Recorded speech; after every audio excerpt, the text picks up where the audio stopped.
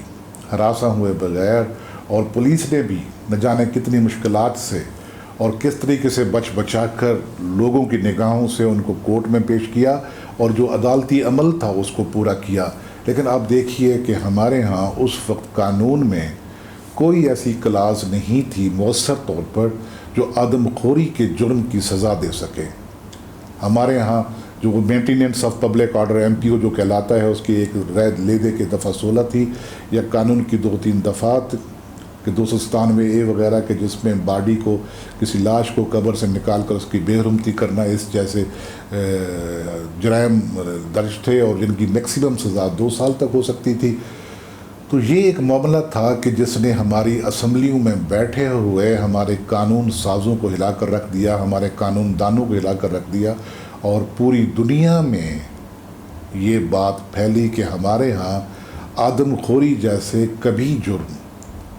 ایک شفاف جرم کے بارے میں کوئی قانون ہی نہیں ہے کہ جو مؤثر طور پر اس سے ڈیل کرتا ہو۔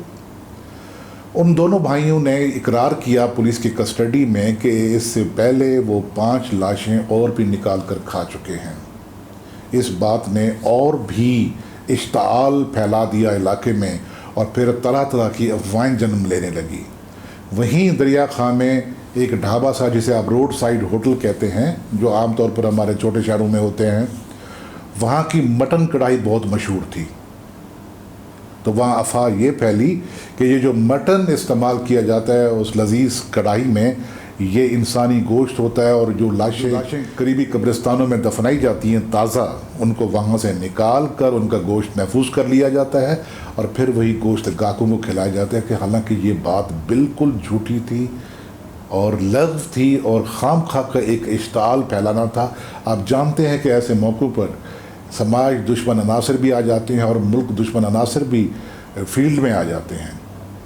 تو ان سب سے بچ کر، ان سب سے نمٹتے ہوئے، انصاف نے بھی اپنا عمل پورا کرنا تھا، اور قانون نے بھی اپنا عمل پورا کرنا تھا۔ ان دونوں ملزموں کو، جن کو میکسیمم 2 سال سزا دی جا سکتی تھی، وہاں میری تعیناتی کے دوران یہ سزا ہوئی، ٹرائل ہوا، اور پھر ایک اور واقعہ رونما ہوا۔ وہ دونوں بھائی 2013 میں اپنی 2 سال کی سزا پوری کر کے جب واپس پہنچے، تو پھر 13 اپریل 2014 کو پھر ایک واقعہ ہوا۔ ان کے گھر سے رپورٹ ہوئی کہ وہاں پر کسی بچے کا سر موجود ہے، کھوپڑی موجود ہے، جس کی لاش کا وہ گوشت کھا چکے ہیں۔ انہیں پھر سے گرفتار کیا گیا، اور جبکہ میں وہاں ان دنوں پوسٹڈ نہیں تھا، اور میری پوسٹنگ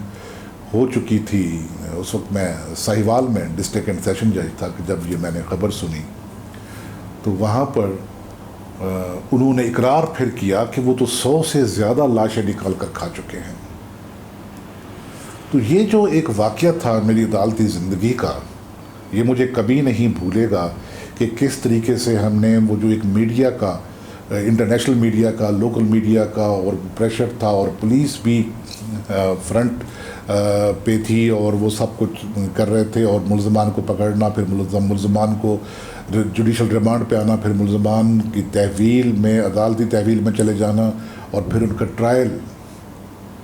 جبکہ اس بارے میں کوئی مؤثر قانون بھی نہیں تھا، لیکن یہ سب کچھ ہوا۔ لیکن میں حیران ہوں کہ یہ جو جرم ہے، کینیبلزم کا جو آفینس ہے، یہ گو کہ پوری دنیا میں رپورٹ ہوتا رہتا ہے، لیکن ہمارے پنجاب میں، اور ہمارے پنجاب کے ایک ضلع میں، جنوبی پنجاب کے بکھر میں خاص طور پر، کہ جہاں لوگ اپنے حقوق کے بارے میں اتنے کانشیس ہیں،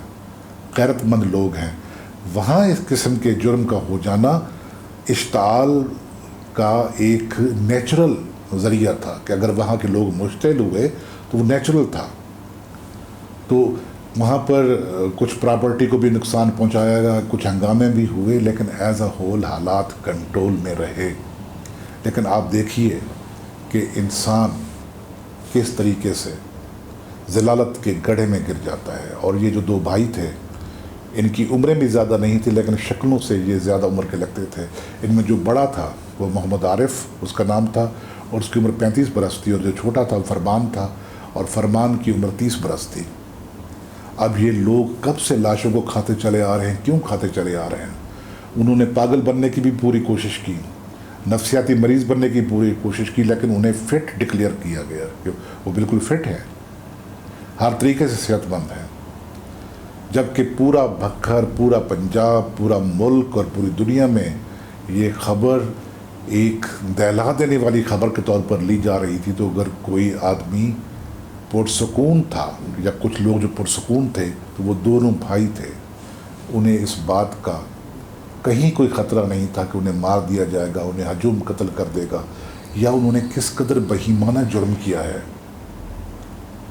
کہ انسانی لاشوں کو قبروں سے نکال کر ان کا گوشت پکا کر کھا جانا، یا ویسے کھا جانا۔ انسان جب اپنی ہلاکت کو آواز دیتا ہے، انسان جب ضلالت میں گرتا ہے، تو پھر گرتا ہی چلا جاتا ہے، اس کی کوئی حد نہیں ہوتی۔ تو ناظرین، یہ تھا ایک واقعہ میری عدالتی زندگی کا جو مجھے کبھی نہیں بھولے گا۔ یہ میں نے آپ کے ساتھ شیئر کیا۔